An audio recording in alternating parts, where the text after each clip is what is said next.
If you're sober curious and you're looking to quit or cut down your consumption of alcohol, maybe you want to go sober entirely, there are things that I wish someone had told me before I took the plunge into alcohol-free living. In this video, I'm going to be sharing some of the hard truths as well as some of the amazing things about going alcohol-free that I wish I'd have known before I started my journey. Everyone's story about why they cut down or they quit alcohol or change their relationship with alcohol is very personal, and often there's a moment of realization. For me, it was when I sat down in my barber's chair on the 4th of December 2022. I looked in the mirror and I felt ultimately and completely lost. I didn't recognize myself. I was really overweight at the time, puffy face, tired eyes. But when I looked into my soul, into my eyes, I realized that I was entirely lost. And so I wanted to make a change in my life, and I knew that the first thing I needed to do was quit the booze. For me, I was drinking at least 2 or 3 nights a week, and quite heavily, and the impact on my life was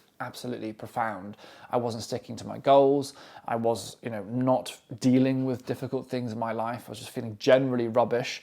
Mentally and physically, I was in a mess. So for me, it was absolutely a time to change. And if this resonates with you, if you're listening to this and you're like, oh, that sounds like me, I want to have a change, then this video really is going to be helpful, because I'm going to share with you the things that I wish I knew, and hopefully it will help you navigate that next step with confidence and actually enjoyment. If you haven't already, please do subscribe to the channel, like and leave comments. It helps, first of all, you guys create the community here that we want, but also helps the channel grow so I can reach and help more people. Okay, first let's tackle a few myths that I think are really important to address.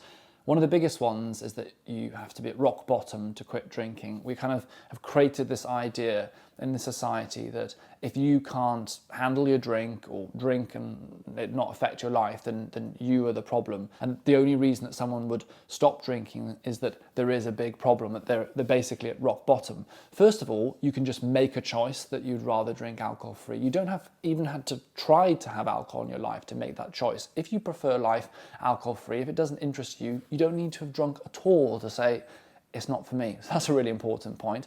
If you have been drinking and you find actually it doesn't really serve me, I'm not at rock bottom, but I'm also not where I want to be, that's enough of a reason on its own. You don't need permission ultimately, and you don't need to be in a certain place to quit booze. For me, I actually was in a very difficult place. I wasn't actually at rock bottom, but things were kind of definitely in a difficult place. And I looked at my whole life and I thought, well, actually, this is not how I want to be living. I don't feel like I'm where I want to be. I want to grow. I don't want to be getting worse. And so for me, it was time to quit alcohol. But don't assume and don't think that if you're not at rock bottom, that you should continue drinking. That's down to your personal choice. What makes you happy? Myth number 2, that quitting alcohol means you have a boring life. There's, for a long time, been this notion that people who don't drink are boring. Absolute rubbish. Some of the most interesting people that I've ever met and that I know in my life, some of the most successful people I've ever met, don't drink alcohol. If you choose to drink, that's absolutely fine. That's your choice. It's not about saying, oh, people that drink, we're shaming them. But it's going, if we remove the alcohol, that doesn't mean that you're going to be a boring person with a boring life. You can do so much. You have more time, you have more energy, you have more capacity for joy, you have less down days, you don't lose days to hangovers, you develop skills in life that make you an interesting and rich person. And I'm not talking about money here, I'm talking about rich in in life, in things that you've learned and seen and done. If you don't drink alcohol, you probably have more money to travel, for example, and see new places. You can really remember the experiences that you've had. So I'd really let go of this notion that not drinking makes your life boring. That's absolute rubbish. I can tell you that from over 2 years of not drinking alcohol, that my life is much more exciting now that I don't drink. Number 3, that it's always going to be about willpower and a sense of resistance, of kind of like each day, fighting the thing of not drinking. Now, of course, I caveat this heavily with the fact that if you're struggling with addiction, that probably won't be your experience, and you might have a different journey. And, that's really important to recognize. I don't struggle with addiction, and I'm often talking from a place of living your life alcohol-free. Of course, I was in a difficult spot, and I did have problem with drink, not necessarily addiction, but the problems it was causing my life. But the important thing is that I want to talk about alcohol-free living. So in that aspect then, and thinking about it in that way, it isn't always going to be about a willpower battle or fight, or about cravings, or about resistance or difficulty. Yes, the early days can, be quite a readjustment. There's lots of learning, and there's definitely things about quitting alcohol that are hard, but it's not always going to feel that way. For me, the cravings went away. First few weeks, most of the cravings subsided. I think after 6 months to a year, very rarely I'd get any cravings. Maybe at big moments or like a sunny day on the beach, you'd feel a bit, more like drinking. But now, 2 years in, I don't have any cravings at all. And it doesn't require willpower. Now it's not about resistance at all. It's all about actually enjoying life. So it's a really important thing that I'd want someone to know about before they started. Okay, in this section I'm going to talk about the things that I really wish I knew before I quit alcohol. Now I'm going to start with the more difficult aspects first, and then we're going to move on to the kind of positive things that I wish I knew later on. So the first few weeks of quitting alcohol, there is this feeling of excitement, of euphoria, this kind of, oh my God, I'm doing this new thing, and you get a real buzz from doing that. That does fade, it does go away. It's not always going to be exciting that you quit alcohol. That doesn't mean it's not exciting living alcohol-free, but the excitement of it will fade. And it's really important that when that happens, you don't think, oh, I made a bad decision, or I don't feel excited about this anymore. That's completely normal. And a lot of the positive feelings and sense of reward you'll have from doing it will come in time, I promise you. So don't let that phase you, because you do notice it. First few weeks, you're like, this is awesome. Then you're like, I'm not so excited about this anymore. And actually you start meeting some of the more challenging aspects of quitting alcohol, and perhaps that can knock your motivation a little bit. Don't let it. Remember the why. Really remember why you're doing this, why it's important to you, and it will carry you through. Okay, there's no denying this at all. Social pressures are real. Your good friends, yes, and the close people that really matter in your life will immediately, or most often very quickly, accept that you don't drink. But there are people that are on the fringes, perhaps your friendship groups, or that were your drinking buddies, or perhaps were people that you met through work that you'd only normally drink with, who will perhaps put pressure on you. I do think this is improving and changing, because 40% of people under 35 don't drink anymore. So there's so many more people that just don't drink. So it's not as surprising anymore, I think, when people go, I don't drink alcohol. It's not such a big thing. But if you're someone that used to drink and that's how those people knew you, obviously there's a transition period. And it's not easy. It's not necessarily easy. It's not as bad as I thought it was, but it is something. I'm not going to tell you oh yeah, you quit alcohol and everyone's absolutely amazing and no one questions you. You will have it. And what's important is to have your reasons. So not because you have to explain to them, but for you to remember inside and hear why you're doing it. If someone says, how can we quit booze? Just have a phrase or two that you're going to use. Think about before you go to those events or things, what are you comfortable in saying? I used to say, I've decided to quit alcohol. I think I prefer living without alcohol. I'm having a break from alcohol because I'm focusing on my fitness and health. Just have a few phrases that you've got there. Stock things that you say. Most people that are good people will just accept it at that point. Some people might be pushy. If they are pushy, just say to them, why does me having a drink affect your night? Or how does me drinking alcohol affect your experience of this evening? Just have something ready to say. I think it's so rare it's happened. I think I've only had it once, maybe twice. I don't know if that's true. I can barely remember an occasion. I feel like there was one, but people don't generally do that. People go, oh, really? You don't drink? Oh, how come? Oh, well, I've decided I want to just focus on my health. I've got lots of goals, so I'm just quitting drink, saving money and so on. I'm really enjoying it. They accept it, that, and they move on. Often what happens, it goes, oh, do you know, funny enough, I've been thinking about quitting alcohol too. Do you think I should do it? That's the most common thing that people say to me. But there are social pressures, so I'm not going to hide away from that. You can navigate them and you'll get confident navigating them. Just be prepared and know they're coming. I've made content and videos on this already, actually, so you can check those out. And off the back of that, it's not going to surprise you for me to say that your circle does shift, because ultimately you are changing the way that you're living. You're kind of changing yourself in many ways.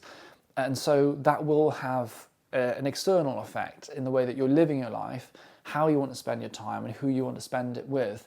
And although these changes are positive, a lot of this is why you're doing it, it's really positive, there's no denying that change can be hard. It's difficult to accept that there's some people that will stay in your life and others that won't. So let's not hide away from that fact. Instead, embrace it. And just remember, as Mel Robbins says, let them. If people don't accept you as you are and as you have changed, then they're not your people, and that's okay.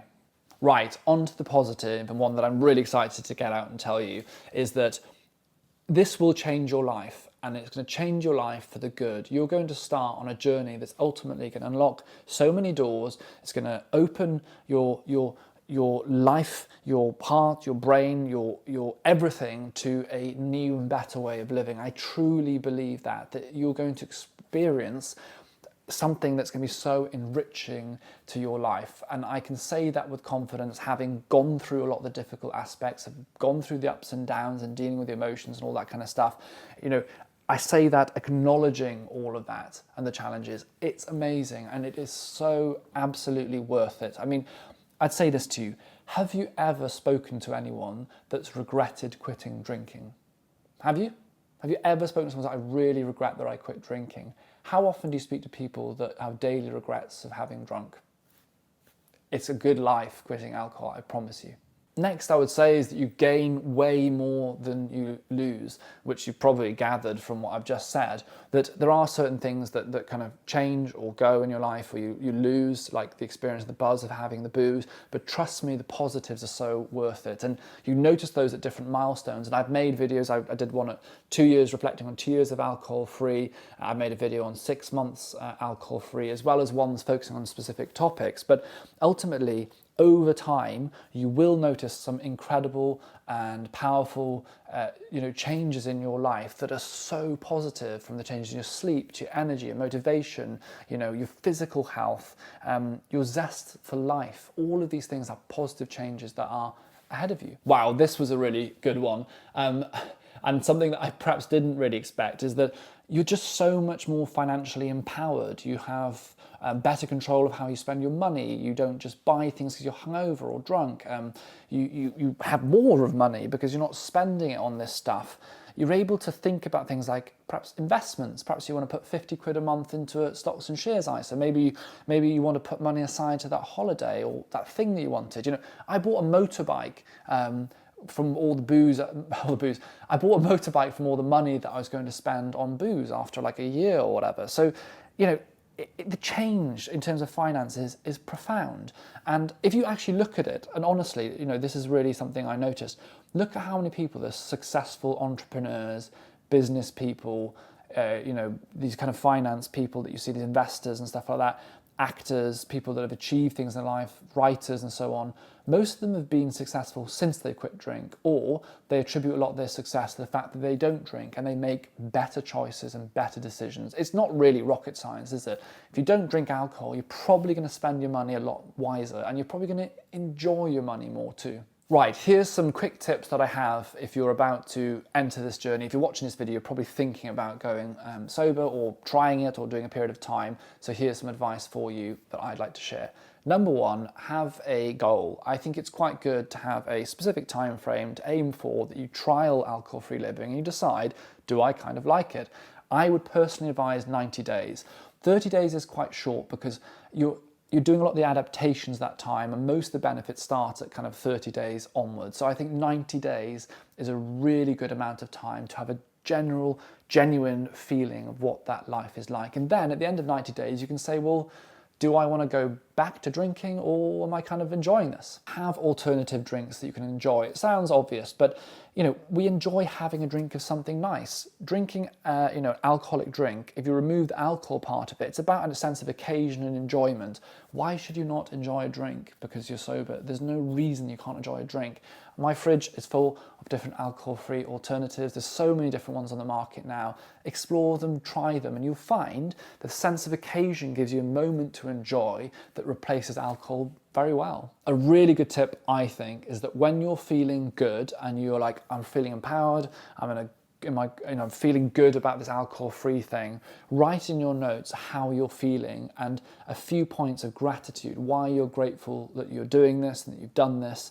just reflect in your notes app, because when you're having days that you're feeling like, oh God, why am I doing this? On the opposite end, you can go back to it and remind yourself of how you felt. Think of it like the suggestion that people say, and I think is a really great one, is that when you go to the gym, just recording a video after a gym session so that you can look at that video to remind yourself when you don't feel like going to the gym, how you feel and how you will feel when you do it. My final tip is to have coping mechanisms for stress. So a lot of people drink alcohol because, socializing and so on, but a lot of people use it for stress relief. Now, I've made a whole video on this topic of stress. I really recommend that you watch it because the science behind alcohol and stress is absolutely fascinating. But what's really important is when you remove this thing, you need to replace it with other things that are helpful. So to deal with stress, in general life, I would say make sure that you practice things like meditation, give journaling a try, have some sort of outlet like exercise, socializing, things that is going to help you kind of deal with the stress that's there, because it's not just going to go on its own.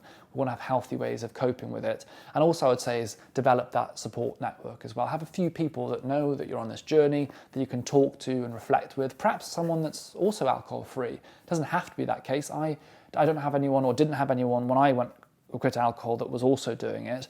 I just kind of talk to my good friends, because my good friends will support me no matter what. Guys, thank you so much for watching this video. I hope you found it helpful and useful. Let me know in the comments your thoughts, and of course do subscribe if you haven't already. I hope that you're excited for this journey and that you're going to give it a go, because, well, why not? Thank you everyone, take care and goodbye.